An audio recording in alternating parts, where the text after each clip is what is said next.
Hello there, podders. We are back for another episode of An Unorthodox CEO. I am, as always, Steve Pickering, the CEO of Sussex Beds, and today I have a very special guest, which is my soon-to-be son-in-law. My son-in-law, Joe Brister, soon to be. Well, actually, it's not that soon, is it? It's quite strange you actually saying that. I've not heard you say that before. No, yeah. And it's not even that soon. It's a couple of years. Yeah, we've got a while. But it feels like you're a son-in-law already. Yeah. Anyway, so we're joined by Joe, and so this is a different take on family life, family business, on, I suppose, an outside view, looking in. Obviously, your partner Grace, my daughter Grace, very much deeply in the business, and how you live with that, and the effects it has at home, and of course around dinner tables where we all start talking work, and how you feel about that. Hopefully it's not too bad. Anyway, so we're going to find out all about Joe and looking outwards, inwards. Is that right? Outwards, inwards. Yeah, that works. Yeah. So we're going to be doing that, and also talking about your life, Joe, and you working with your dad, and working with your granddad, and so you've been connected. Similar in family ties with businesses as well. So talk about that and how you've got through that road, really. Anyway, before we go on, don't forget, press that subscribe button if you want to catch all the future episodes, which of course you do. Yes, you do. So click that subscribe. Easy for me to say. Click that subscribe button. Right. Okay. Let's have a chat, Joe.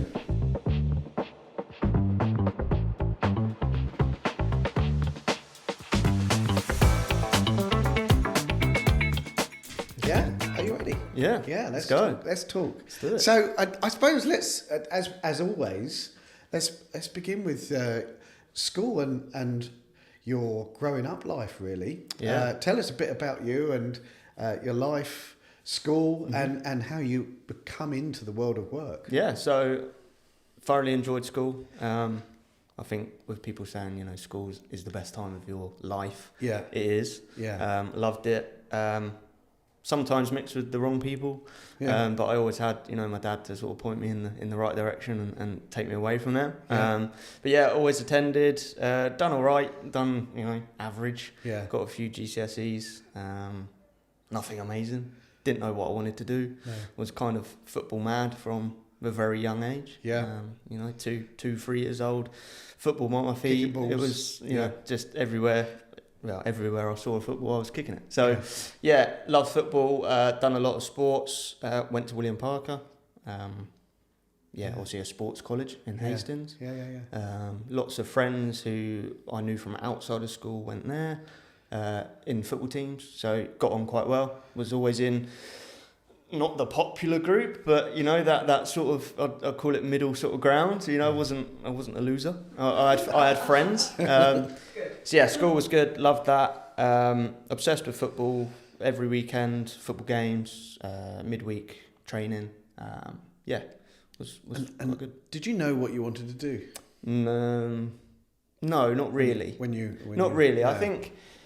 I think kids who play football growing up, playing any sport, that they want to be a professional in that field. But I think with me, I did want to, but at the same time, I never had the passion to be a professional in it. I just played it. Yeah. I enjoyed it. I consider myself kind of good. Yeah. Played to a good level. Played for Hastings United a couple of times. So I don't really know what I wanted to do. No. I even now still sort of go with the flow and see where life takes you. Yeah, that's it, exactly that. So no, didn't have a clue, to be honest. No. Still don't now. as with a lot of us. But yeah. So and a happy home life? It was. Yeah, my parents split when I think before I was even 1 year old. So always grew up with different houses. Lived with my mum predominantly. Until I was about 13, when I moved away. And then, visited my dad Wednesday nights and at the weekends. That was very normal for me. I grew up, didn't really know anything different. Just, Wednesdays come along, I knew I had training. Dad was going to pick me up from training. I'd then go have dinner with Dad. He'd then drop me back. Weekends come along. Sometimes it was, a Friday night or a Saturday night. Sometimes it was Friday and Saturday night. Sort of growing up with parents that weren't together I didn't know anything different, obviously. I don't remember my life before, before they split, because I was very young. It was great. I had 2 Christmases, two birthdays. Obviously, it's myself. I don't have any official brothers and sisters in that sense, with my mum and dad. So it was just me. Quite spoiled. It was good. Cool. Yeah. Good. And so you went through schooling and college. Come out of end of college. What did you study in college? I went to college first year. I went to sixth form at William Parker, and I carried on. It was in the same school, so I didn't move away. So it felt like I was just still at school. But just sixth form does feel like that in a way, doesn't it? But I studied sports for the first year. And how it worked was the guys that played for the football teams, the school football team, they kind of stayed on at William Parker because it was I don't know if it was the first year, but it was maybe the second or third year where they've introduced the academy, Hastings United Academy, to William Parker. So it was kind of, it went hand in hand. Studied sport, played for Hastings Academy, under 19s, under 21s, played for the first team a couple of times whilst I was there. And then in the second year, because we had to stay on at school for 2 years, I think we might have been the second year or the first year that had to do that. I then moved away because my dad very much said, look, this is the real world now. You need to, start learning a trade and getting prepared for life after college. And I didn't, GCSEs weren't great. So it wasn't like I knew what I was going to go and do and I could use the GCSEs to go to university or something like that, because I knew that was never going to be the case. So I decided to go to Sussex Coast College, I think it was called, and to study electrical engineering. Okay. And I'd done that for a year, learning residential, commercial electrics because I wanted to become an electrician. Whether that was the case or not, I don't know, but it was at the time, everybody wanted to be an electrician for some reason. It was dry, clean, good money. And it was just, the thing that everybody wanted to go and do. But again, I just done it because I went with the flow and I done it. It wasn't because I had a passion for electrics, I must say. But done that. And then that kind of just ended, really. I don't really remember why or how. I don't even remember sitting my final exams for that. I think life at the time was just, I don't know if I was busy with football. I think I met Grace at that sort of time as well. So lots of different things going on. And just found myself out of that and into my first job. So. And your first job was? My first official sort of Saturday job during those times was there was a plant hire place down in Windmill Road called Broxbourne, down in the industrial estate. And I was there every Saturday cleaning the diggers, the dumpers, hoovering, sweeping. It was very bizarre. Lovely people that run it. I think it was a family. I know it was a mother and a son. I'm not sure if the bloke was related or not, I don't know. But that was my first sort of official Saturday morning job, a little bit of cash. And then my first official contracted job was Tool Station. That was the one when I finished the college. Went and that was really good fun. Like, I must admit, I really enjoyed that. And even now I go back to Tool Station, I think, I could quite easily go back there and stack the shelves. And that fed on to working with your granddad, is that right? So I worked at Tool Station for a good couple of years, I think. I remember turning 18 and I was working at Toolstation. So I must have started when I was 17. Probably coming towards my 19th birthday, I think, when I moved away. So spent a couple of years there. And again, you know, my dad was very much like, well, you're not going to earn a decent living from working at Toolstation. No disrespect. Yeah. Other shops available. But yeah, he kind of pulled me away from that and said, look, do you want to come and sort of work with me? Okay. So your dad was working with your granddad? My dad, yeah. So my dad worked for, we don't call it a family business, but there's a lot of my family involved with the business. Yeah. It's not directly owned by us, a company called Foxtown. Yeah. But my dad worked there when I was born, so from 99. Yeah. And he left in 2021. So yeah, 21 years my dad was there. So there was your dad, your granddad? My dad, my granddad, my uncle.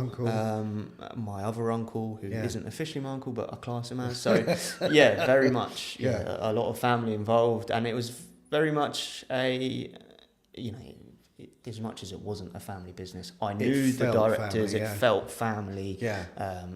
You knew everybody, you knew the ins and outs of everybody's life. It was, you know, very much like that. So, my dad worked there, like I say, from 99.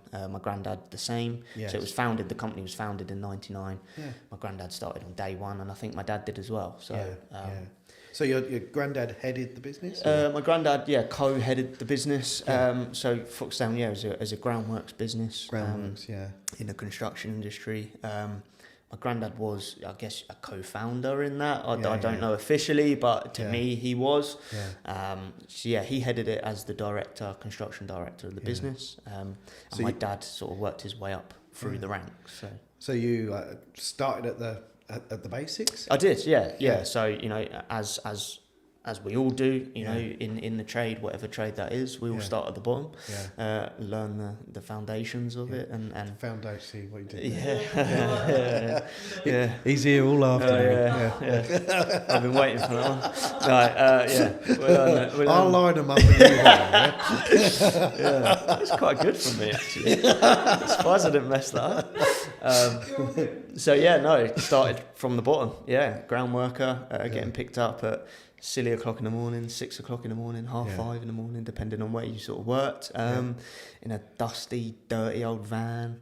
I always remember you just showing me pictures of mud. I could still do that now. My phone, my photo album is just full of mud, and that's kind of a running thing, isn't it? In the family, so I just show everybody photos of mud. Started with a guy called Matt, who again I look at as my brother. Really, I've known him my whole life. He's my dad's other son, I say, not officially, but he was the one that would sort of pick me up in the mornings, look after me. I'd work with him day to day. Drop me off again silly o'clock, sort of out at 6 in the morning, not home till 6 in the evening. You know, long days grafting away. So, that's how it all sort of started. And progressed upwards. And inwards and upwards, so at Foxtown, at the time, my uncle was engineering. He was the residential sort of engineer for the company. He wanted to go off and do, you know, bigger and better things. He wanted to do surveying and further educate his engineering, which kind of opened an opportunity for me. There wasn't many young people like me at the business at the time, and I've always had a good eye for it. I pick things up quite quickly. Groundworks is a very simple sort of trade to learn. So line and levels, I sort of picked up quite early on. So I think they had their eye on me from the sort of get-go to try and develop. Maybe because of who I am, I'm not sure. I'd like to think it's not because of that, but the door opened. He sort of took me under his wing and said, "Look, come with me for a little bit, and I'll teach you about engineering." And we was actually away in Tenerife at the time when he texted me that. And when we come back from Tenerife, and literally on that Monday, I was with him learning engineering. So brilliant. That was how it all started. And so there come a point where your dad decided to move on, and is that so that strange thing that happened, COVID, come along. I don't know if you remember that. That sort of come along, and you know, with all families, there was a bit of family feud. There was a few disagreements that every family has. And I think COVID kind of happened at the right time for my dad. My dad is very, he's in his job, he knows everything. Yeah. You know, he will learn everything, he'll study everything, and when he gets to that, you know, limit of what he thinks he can sort of take in, he's right, what's next? What can I do next? So my dad, a little bit of a falling out with his side of the family, just before COVID happened, and then it was, he took it upon himself to sort of move on, take himself away from that and go and pursue his own career. Yeah. He sort of moved on 2021, as I said, and sort of not left me behind, but sort of left me there to sort of think about what I wanted to do, because it was very difficult for me, because, you know, I get along with everybody, you know, everybody's my mate, and I didn't want to move. You know, I was happy. I had some really, really good friends at Foxdown, and I still do now. Still speak to them now, every other week. Obviously, my family's still there, so it was very strange. Very close. It was very close. Yeah, you know, the business itself, I think, only had about 90 employees at the time, maybe even less, and I knew everybody. So it was. I remember, you know, my dad moving away, and he didn't tell me anything. He didn't tell me where he was going, I knew he was staying in the industry, but he didn't tell me what business he was going to. All he said was, I remember he'd come round to my house, and he said, I need to sit down and talk to you about something. And, you know, my dad saying that to me, I'm like, well, all right, what's going on here? You know, my he doesn't normally say them sorts of things. He come around and said, look, I'm leaving the business. I'm going off and doing my own thing. Now's the right time and all of that, which absolutely completely, you know, respect that decision. And I like to think a lot of people do. I was left to sort of stew over what I wanted to do with my career. Yeah. So. And you eventually decided to follow? I did, yeah. It wasn't easy. You know, I bet that was really tough. I remember at the time speaking to yourself, and we actually spoke to Lee as well at the time, because it wasn't soon after Lee had left his role at Morrison's. Yes. And he come over to here, do you remember? Yeah. And I remember you saying, look, go and have a chat with Lee, because he was in a very similar sort of situation where he'd been in a role for a long time, wasn't really working out, and you know, he come over here and he's now doing really well. So I remember, sitting down with Lee, yourself, Grace, Paula, and saying, you know, what do I do? And we sort of weighed up the pros and the cons. You know, if I do stay here, why is that going to be better than if I go? And ended up making the decision to move and follow my dad, which in a way was inevitable. You know, it's my dad. You know, I'm very close with my dad. I was always gonna go and follow him. But at the same time, leaving your granddad, my granddad, my uncles, was tough. Yeah, it was hard. Yeah. But right decision? Yeah.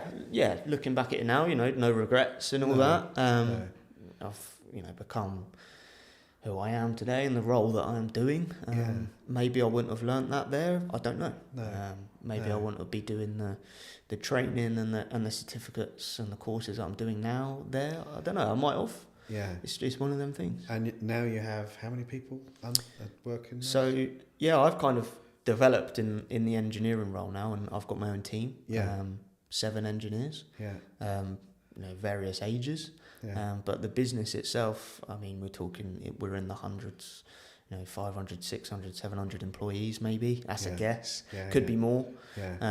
But so a much bigger organisation. Yeah, huge. Yeah, absolutely massive. But I guess that's the attraction of that is progression, isn't it? And growing yourself. You know, and that's not saying that one day you won't go back to. No, absolutely not. But you're just expanding your skill set, which you're never going to get in a smaller organisation. And you know, everybody does it. You know, people go and explore different things to try and push themselves and see what's out there. You know, it's quite easy to stay in one organisation and you know, be comfortable, because there's nothing wrong with that. No, absolutely nothing wrong with that. And you know, go about your 9-to-5 job and do what you know you feel is best and is comfortable for you. But at that time I thought what have I got to lose? No. You know, they're big decisions, aren't they? Big yeah, decisions. Huge. Yeah. And it's probably easier not to make them and stay as you are because it's safe, it's cozy. Yep. But in life, you don't get any further if you don't push your boundaries. And I'm not, you know, I'm definitely not one to push my boundaries, as you know. You know, I am very much, I like my own space, I like being comfortable, I like my roles and my routines. Yeah. However, yeah, that was a big jump for me and probably the biggest decision I think I've made. Yes. Definitely in my working career, but you know, for my life as well, I think. So, yeah, it was difficult, but I'm glad I've done it. You know, I don't regret it. No. And like you say, if I did regret it, if it doesn't work out, I could always go back. So. And the job you have, is it a stressful job you have now? Yeah. Much more. Yeah. Yeah. Yeah. So with you know, in the construction industry is the same, I'd imagine, as the furniture industry, where, you know, you've got levels to things. You know, your salespeople out on the shop floors, you have your ground workers, you have your senior sort of supervisors, you have your store leaders or your store managers, you know, tiered. So yeah, with engineering, I started just setting out, going around different jobs, travelling ridiculous amount of miles from a young age, you know, 18 years old, travelling down to Hampshire, Southampton and back in a day whilst doing, you know, 9-hour shift it's quite full on. So yeah, I've done that for a few years and yeah, since moving over to Statham Group, I've sort of progressed into a senior engineer, overseeing multiple projects, overseeing 1 or 2 engineers, to now being the manager of that department, overseeing 7 engineers, 12 projects. What is the stress? What is the pressure? I think, is it people or is it money? Or it's a real mixture. I mean, my team that I've got don't cause me a lot of stress at all. I've managed to sort of settle in and find a team that I don't need to manage. You know, I don't need to tell them what they need to do day to day. No. I don't need to, I very rarely talk to them, to be honest. You know, I'll phone them up for a catch up every now and again and, you know, how are you getting on, how's things, any issues, anything you need me to look at, you know, those sorts of conversations. But the main, majority of that stress, I'd say, actually comes from the projects themselves. The clients that we work for, the nature and of how we do things, the speed in which we try and do things, expectations, time, time. You know, you're trying to manage programs and budgets and things like that, and do things as quickly as possible, but making sure the things that you do put in the ground are right, and you're only doing it once. It's responsibility, and for me, you know, with the engineers all spread across all of our sites, I take responsibility in the fact that if something does go wrong, I feel not responsible for it, but I feel a part of that, and you know, it's down to me as a manager to right, what went wrong, you know, how do we fix that, you know, how do we stop that from happening again. So you know, those everything mistakes happen, don't they? It's what you do with the mistake. As you said there, rightly so, it's right, okay, this has happened, how do we ensure that doesn't happen again? And that's I think that's how we work, is, you know, you've got to have trust and freedom to be able to go off and be a little bit innovative, but if things go wrong, it's not a stick, it's okay, what do we need to do to make sure that does? How do we get better? Crazy. So do you think it'll change? Do you think it is changing? It is changing. It's definitely changing. I mean, from when I first joined Statham, when that day one, when I come across, I felt like just getting back in the car and going back to Foxtel. I won't lie. It was crazy. So, you know, some of the stuff I saw was unbelievable. But that's because the business at the time was very new. It was in a transition. Finding itself. Transition from previous organisations, previous businesses. It was going through lots of different changes, lots of new personnel coming through the door, lots of projects that we were sort of taking over to become established. So there's a lot more structure there now? Do you think that's what's changed? Yeah. You know, we've now got HR. Yeah. And that's something that I've never had HR, you know, at Foxtown or at Statham. Yeah. So there's now a HR department. So many procedures and policies that we have to follow. You know, almost every day when you're turning up to site now, it's something different that you've got to read and sign, you know, to protect yourselves ultimately, because, you know, nobody wants to get hurt. But also to protect the business. And that's what it's about at the end of the day. So, it is changing. It's definitely changing. But there's still a lot of it out there. There's still a lot of people out there that are hard to work with and won't take that responsibility. So that's something that I'm trying to change. You know? I see it from a bit of a different perspective in the sense that I'm young. Different kind of generation coming into the industry. And I think people, you know, like myself, my age, when you know, you've got your older guys who have worked in the industry for 30, 40 years, you know, done it since they were a baby. You know, when they see guys like me coming in, it's, oh, here we go, you know, he's not going to know anything. What's he doing here, you know? And actually, when you start to work with them guys and you're on their level, you end up, you know, probably teaching them a few things. That's when the respect comes along. So, I see it from a different point of view in the sense that, you know, if mistakes do happen, I'm more than willing to go down to the job, to sit down with the team. Right, what's happened? You know, how do we stop this? You know, I'm not going to sack you because you've made a mistake. Because again, that's something that happens a lot. Because we're all self-employed. And that just breeds fear. We're all self-employed. You know, the majority of the business is self-employed. We can let you go tomorrow. It's you know, and it is brutal in that sense. You know, I've been chatting with contract managers, site managers before. You know, the day, you know, on a Monday, Tuesday afternoon they're gone, and it's like, what happened? You know, oh well, it's all a bit hush hush. You know, we can't tell you what happened, but he's not here anymore, and that's it. You don't see that guy ever again. It's crazy. Yeah, it's brutal. So I'd like to think, again, like I say, I'd like to think that I'm approaching it from a different angle. When I do get the emails and the phone calls saying, oh, there's a mistake happening here, you need to go down and deal with it. Right, you know, it's like, well, hang on a minute, okay, no problem. I'll go down, I'll let everyone calm down, and then we'll go and deal with the situation. So just trying to bring in that sort of different view. That's cool. Yeah. So, Grace and our family and being involved. So you've been together 9 years? It'll be 9 years this Christmas. Goodness me. Yeah. How did I guess really? Where did you meet? We met. So me and Grace are the same age. Yeah. We went to William Parker, which is an all boys school. She went to Helenswood, the all girls school.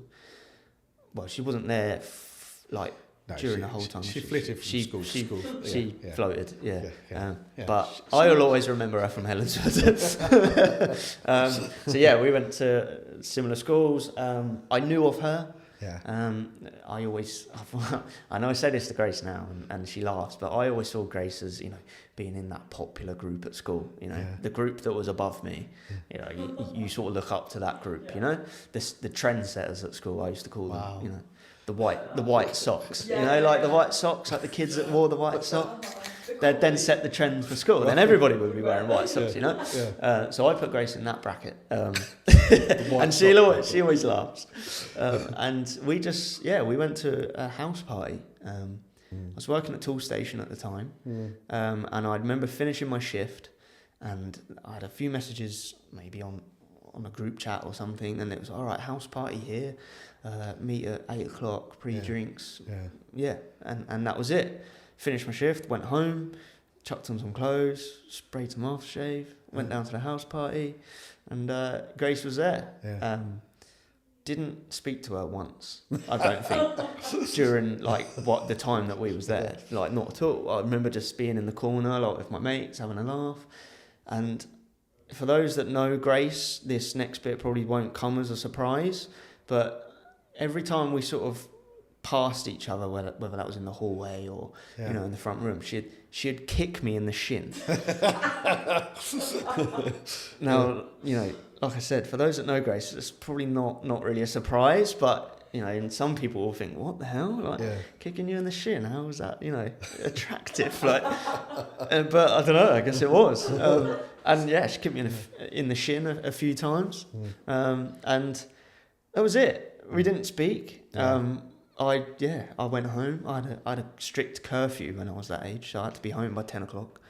So I was only there for a few hours. So yeah, I went home, and then I think it was that night or the night after. Grace texted me on Snapchat, and the first message that she ever sent me was, "Where you?" Where are you? Yeah. Not where are you, just where you. And I was in bed at the time. I was like, in bed. But I remember texting my mate, and I was like, oh my god, like, you never guess who's just texting me. Like, Grace was texting me. I was buzzing. I mean, I was always, you know, mixing with girls at school, and you know, never sort of shied away from girls, and had girlfriends in the past, not official ones, but you know, primary school girlfriends and you know, that sort of thing. But yeah, I don't know, with Grace, it was just like, oh my god, this is the first time where it's like, could be real. This could be real, like, yeah, like, she's attractive, like, I don't even know her yet, but she looks nice. Like, so, yeah, that was kind of how we met at a house party. Yeah, so. Cool.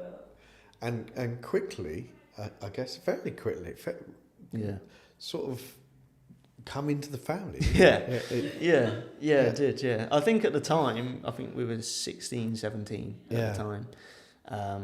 I mean, me and Grace had a couple of spells, didn't we? It wasn't just one and done. It was, you know, 2 or 3 attempts at it. She had other boyfriends on the go at the time, so I think she was, you know, trying to decide what route she wanted to go down, and you know, trying to pick one out of us.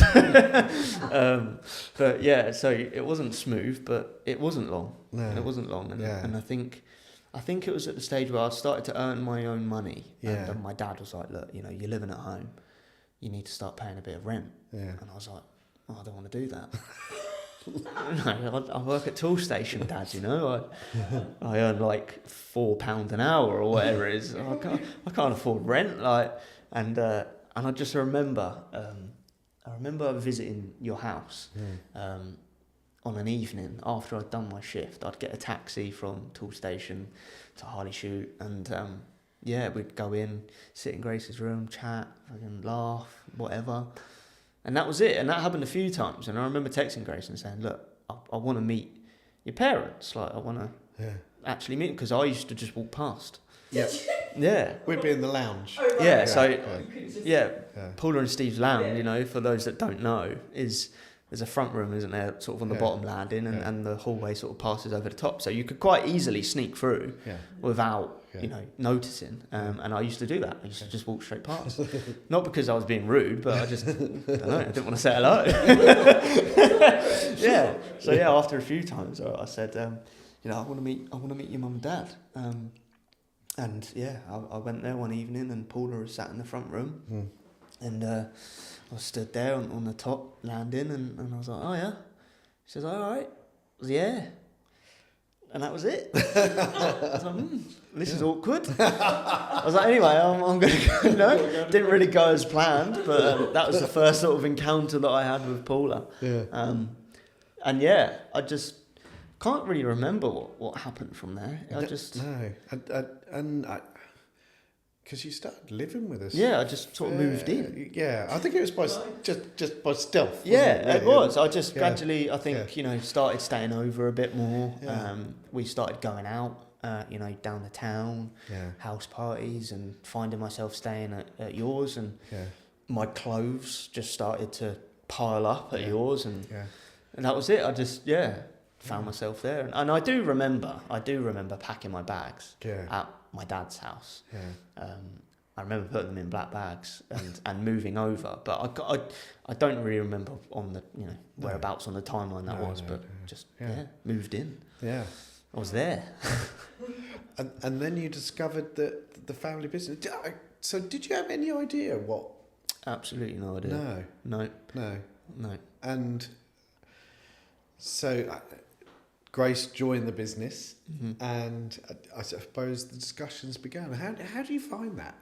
You know, because I think the family dynamic and the family business from the outside. I think Grace at the time, she wasn't working here, was she? No. I think to begin with, was that she was doing the social services. Yeah, she was doing her apprenticeship, wasn't she, in the social services. And so I didn't directly sort of get involved, did I, to begin with? And I quickly knew who you all were and the business that you run. But yeah, kind of just sort of started chatting, didn't we, at dinner tables, and slowly found myself involved with it and putting my small opinions in. And I think Grandad and yourself at the time used to have some quite heated discussions. We've had one. And it was like, I used to sit there going, oh my God, don't really have anything to do with this business, but, I'm involved. Just seamlessly, I don't ever remember it being hard. No. There's been some hard times. Yes. But, Yeah. And does it irritate you at times how it's constant? It fascinates me. It's not a 9 to 5 job, is it? When you own your own business, it is. It's 24/7, isn't it? Yeah. Really, it doesn't finish as soon as you go out the door here. No. Everyone will come, home, and the discussions will continue over dinner. Holidays. Probably a bit less on holidays. I don't know. But we have had a few holidays. I think where it's affected some of us. Yes, definitely. Yeah. But no, you're right. It's definitely not a 9 to 5. And that's quite tough. Being on the outside. Yeah. And I think a spouse or anyone, you need to be supportive, and it's so important to have that support behind you. And I think that's where me and Grace, we work. Yeah. That is where our relationship over the last 9 years has worked, and we are where we are now. Yeah. Because of that support. I've needed it in hard times at work, because my role's very similar. It's not just 9 to 5. It's in the evenings, in your mind you're going through things like, what do I need to do tomorrow? I've got to do that. And weekends, Sundays, oh my God, right, I've got to sort that out. And I've had evenings where I come home working till ridiculous times, and I won't see Grace because I need to get things done. But then that also is the same thing for her. So when we need each other, we more than happy to sit down. We've always made a thing of, when we have dinner, we sit down and we have dinner together. And I think that's come from the family home. Yeah. When I moved in to your guys' house, it was the first time where I was like, right, okay, we have dinner together here. This is new. I never used to have that at my house. I used to have a lap tray in the front room, eating my dinner, watching, X Factor or whatever it was, Whereas at yours, it was, no, there's a dinner table in the dining room and we sit down and eat dinner together. So I think that's come from there. Yeah. So even now, sit and down. Debate starts. Yeah. But we sit down and we discuss, and I hear what she's got to say and what's happened in her day. Yeah. And she's the same with me. So 100% that is so important, I think. The supportive and willingness you don't need to give your opinion sometimes. No. Just listen. Absolutely. That's all you got to do. Yes. Even if you're listening but not listening, if it's going in that ear and out the other, sometimes it's a vent. Venting. It's a vent, isn't it? Yeah. You just want to get it off your chest. You can't solve it. It's just really to offload. And but that's stressful as well to listen to, and you want to fix things, especially as a dad or as a partner. I want to get in there and fix. I think. I naturally want to fix things. Yeah. Yeah. You want to protect your children or whoever. And sometimes it's not right to fix. You've got to let people or your kids find their own way, but you do want to fix it. Yeah. So do you think it's shaped you living with us like that, being involved in those debates and being involved in discussions of business? Do you think that's shaped you in your career? Yeah, I think so. Yeah. What I like doing is just listening and just picking small bits of information out. Yeah. Because as I said before, the industry that I work in is very, very different to the industry that you guys work in. Yes. The business that I work for is very different for the business that you guys run. So I just try and pick little bits of information from you guys and implement it in my role and in my department. So yeah, it has definitely shaped me. Just to sort of sit back and take it in. Yes. I don't need to be involved with your discussions, and it is, they do get heated sometimes, and there's a lot of times where it's, sorry, Joe, sorry we're talking about work, mainly from Paula. But it's, I've always said, don't worry about it, because I understand it, I get it, I totally get it. I've, been in the family for 9 years now, and it's become a part of my life as much as it is a part of yours. So, and I'm equally as invested in it as you guys are as well. I love it. It fascinates me. And you've been on the roller coaster for the last few years. Absolutely. There's been some really tricky times. COVID being one of them was absolutely horrendous. A bit of an eye opener for me as well. I think COVID, because I was on furlough. Yes. And it's brilliant, it's the best time of my life. I was on 80% wages, was playing Call of Duty every day, had Chinese turning up every other day, it's fantastic. And then as soon as I come out the bedroom door, I see you guys sat there with your head in your hands thinking, oh my God, pacing up and down and what we're going to do. And it was awful. It was tough. So we've been through a bit. But then we've also had some good times. Amazing times. I mean, I think what's fairly unique with us is not only are we a family, not only do we work together, we go on holiday together. And we've had some lovely trips away. You mentioned Tenerife, but again, some of those, as you say, have been affected by business, and I think this is and even with friends.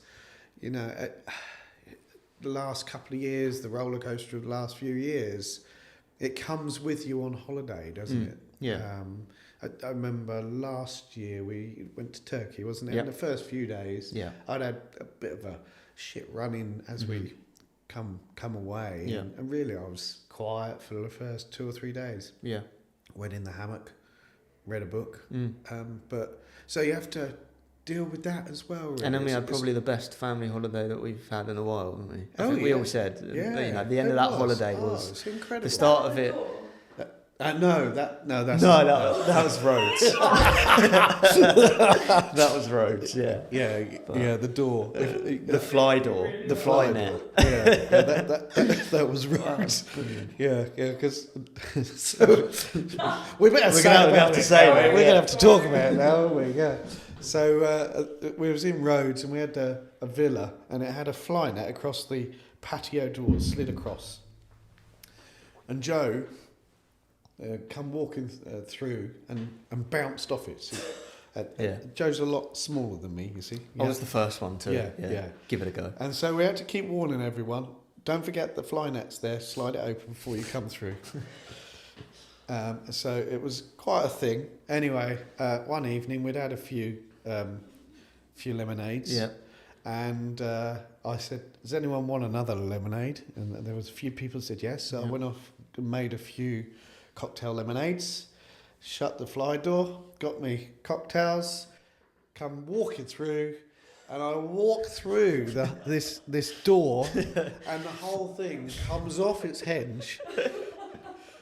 And there is a photograph of that photo is probably the best photo of Paula that circulates on our family group chat. It comes up like every year. It's so good. Yeah, so good. Yeah, we did cry. And it was me. I've been warning everybody else about this fly net, and so we had to repair it.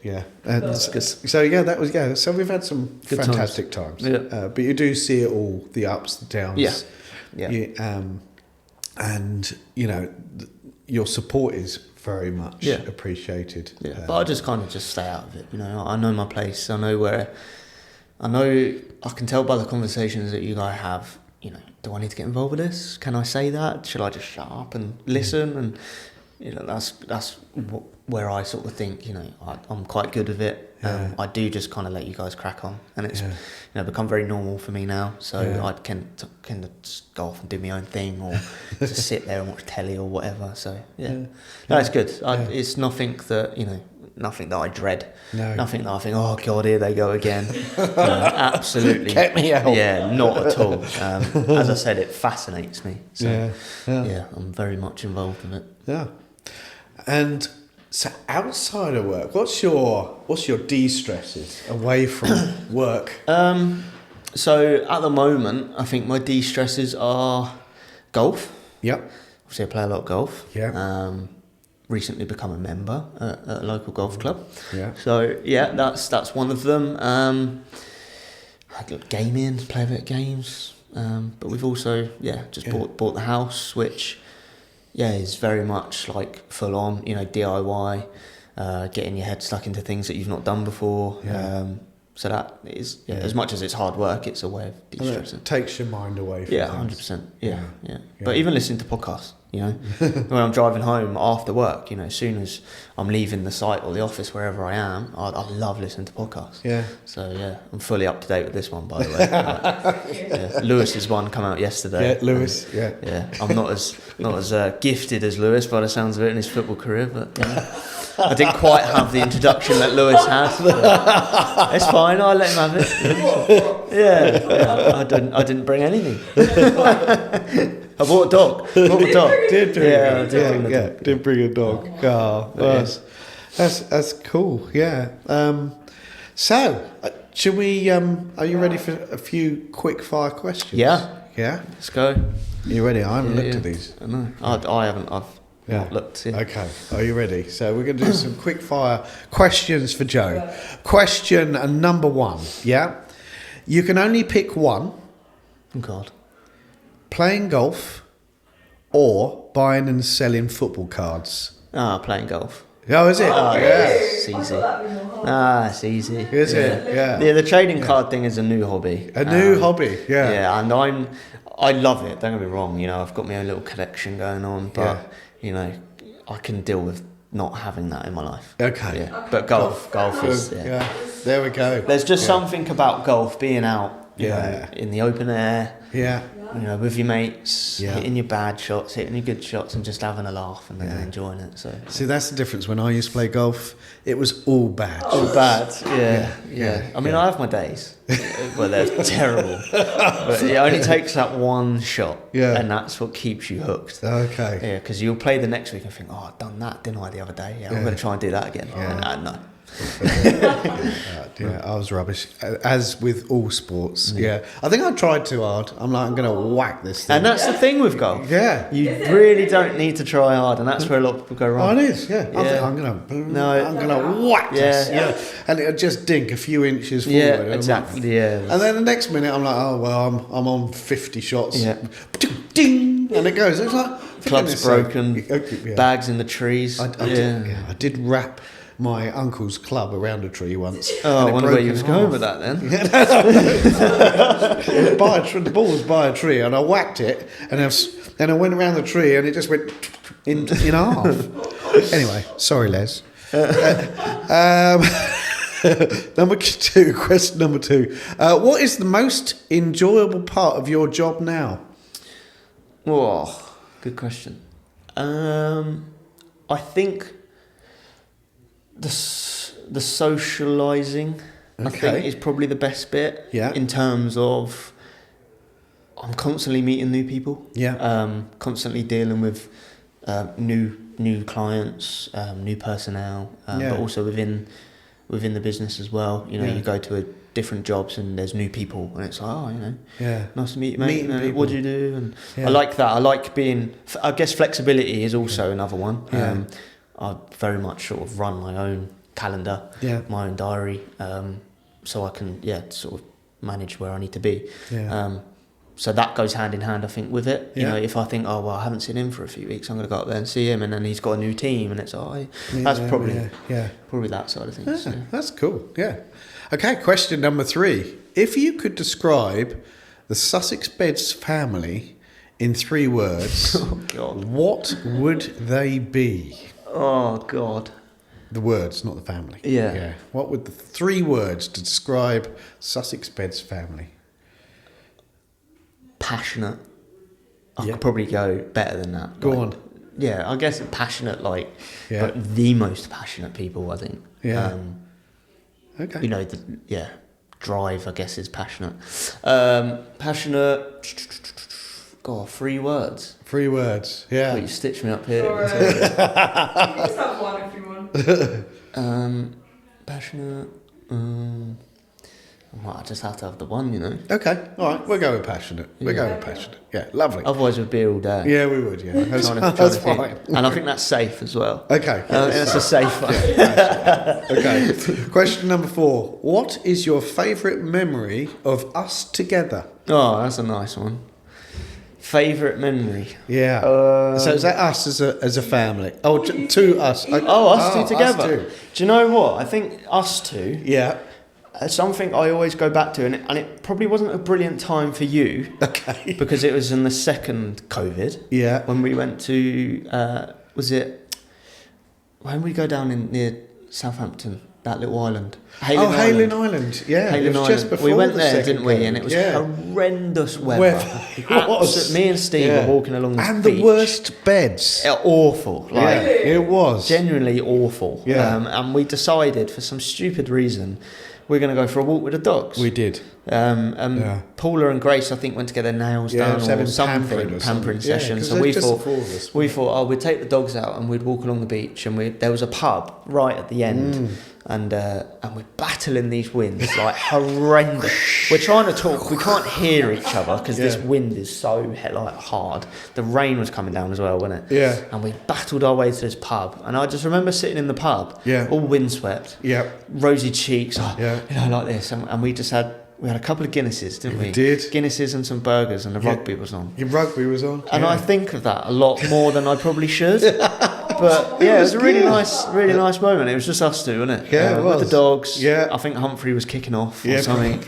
You know, he always does. But just sat there. We was chatting about life, and I think we got back that night. Yeah. And I think that was when it was announced that we were going into the second lockdown. Yeah. And so.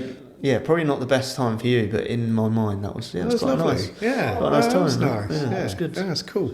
Yeah. All right, okay, moving on. Last question. Are you ready? Mm-hmm. If it weren't an engineering manager, let me start again. If you weren't an engineering manager, what would you like to be? If I wasn't, realistically or? Yeah. Realistically? Well, whatever. Yeah. Astronaut, no, I'm joking. See, I'd always say astronaut. Realistically, what would I want to be or do? Do you know what? I think I'd like to still be involved with engineering. Yeah. Because I do have a passion for it, and I love it. I love the problem solving of it. Every day is a different day. Yeah. But at the same time, I think mine and Grace's, our goal in life is to have a nice little bit of land where we can sort of, have a few animals or whatever, and just keep ourselves to ourselves and manage that and do that. So I think, maybe like consulting and choosing as and when you want to work. I think that's quite freedom. Yeah, freedom, and I think that's what we're all working towards. Yeah, I think so. Really. Yeah. Yeah, freedom to be able to do it. I think this is the problem with the word retirement and things like that. Yeah. It sounds as though, right, that's it, I'm just going to do nothing. But for me, I try not to use the word, it's not retirement, it's freedom. Yeah. To work when I want to work, do what I want to do, when I want to do it. Yeah, and I think that is the ultimate goal. The ultimate goal, yeah. No, that sounds fun. It does sound fun. Okay, well, we do tip of the week, yeah? What tip could we do here? I think it's when you have another half that's involved either owning or running a business, yeah? What would you say is the biggest tip as someone supporting? I think as we've touched on, I think you've got to be willing to just listen. Yeah. Be invested. Yeah. In, even if you're not, show it. Ask the questions. Why did that happen? Oh God, that's I think just the willingness just to listen. I think it's really simple, but it goes a long way. Yeah. Even if you don't give any feedback or you don't solve their problems, you know, because a lot of the time Grace comes in and I have no idea what she does, you know, in terms of her day-to-day role. I know she goes off and paints the shops and designs the floor layout and, you know, and does lots of things, but I'm not in a right to say, oh, you don't need to do that, Grace, you need to do this. But I'm willing to sort of ask the questions and be like, you know, oh, next time, why don't we try and do that? Or why don't you do this way? Or approach it from this angle? So, just be there. Be there. Just be there. Just be there. That's all you've got to do. Yeah. Oh, cool. Thanks, Joe. And I hope we've given you a few little nuggets out there, all those that are listening, and insight as well on real life, real family life, working in and behind the business. So, cool. Well, that's the end of our podcast this week. That went quick, didn't it? I know, doesn't it? I always hear people on the podcast go, oh, that was quick. That actually does go really quick. It does go quick. Yeah. That was good. So next week we are joined by Andrea Randall Smith, the CEO of Littlegate Supported Employment. And we'll be talking to Andrea about their mission, which is to help young children and young adults with autism and learning difficulties, and they finding themselves into paid work. So it's a local charity to us, and in fact, earlier in the year, we put together a ball, or Victoria put together a ball, Sussex Beds ball, good. And we raised, how much did we raise? £5,000 for this charity, which does incredible work. And that's another positive thing about being in the family, is you do know how to throw a party. They are very good. I do enjoy a party. Yes, and that is well known. Or a charity ball. Or a charity ball. It was good. So we're going to find out what her job entails and where her passion for the charity come from. So looking forward to catching up with Andrea next week. In the meantime, new episodes will be dropping every Wednesday. Don't forget. Tune in, because Josh loves the word tune in. And if you want more unfiltered business talk, you can find me on Instagram, YouTube, LinkedIn at An Unorthodox CEO. So that's it, signing off. If you're listening in the morning, you're getting up and you're waking up to Joe and me chatting about family and holidays and fly nets, good morning. Good morning to you. Dog walkers, keep an eye on those dogs, especially in the dark mornings. We got we've got glowy little lights now on our dogs, so they're little glowy dogs that run all over the place. Look after your dogs. If you're driving around, keep yourself safe as you listen. And if you're going to bed listening to me and Joe, thank you very much for listening. Sleep well on your Sussex beds. Yep. Good night.